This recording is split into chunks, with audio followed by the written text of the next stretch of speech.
اب لاکھ ٹکے کا سوال یہ ہے کہ فتنوں کے اس دور میں ہماری رسپانسبلٹی کیا ہے، ہماری ذمہ داری کہ ہم کیا کریں؟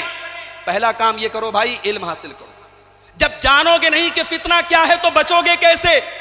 ایک صحابی ہیں، نام نوٹ کر لو، بچوں کے نام، بچے پیدا ہونا تو علماء سے پوچھو نام کیا رکھے، انٹرنیٹ سے مت پوچھو بھائی، انٹرنیٹ کوئی آتھینٹک چیز نہیں ہے، انٹرنیٹ پر تمام بکواس ویب سائٹیں پڑی ہوئی ہیں۔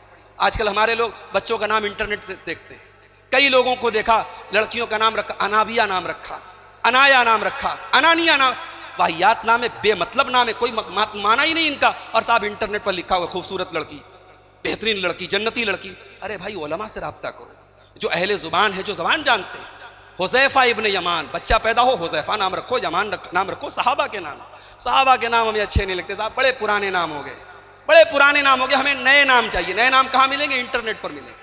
تو نام اپنے بچوں کے صحابہ کے نام پر۔ حذیفہ ابن یمان صحابی ہیں، اور کیسے صحابی ہیں؟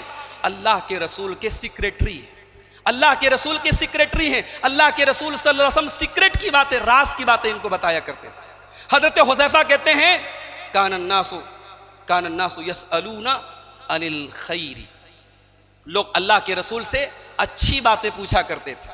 وَكُنْتُ أَسْأَلُهُ عَنِ الشَّرِّ، اور میں اللہ کے نبی سے پوچھتا تھا اے اللہ کے نبی برا کیا ہوگا، اے اللہ کے نبی آپ کے جانے کے بعد برا کیا ہوگا، برا کیا ہوگا، برا کیا ہوگا؟ کیوں پوچھتا تھا؟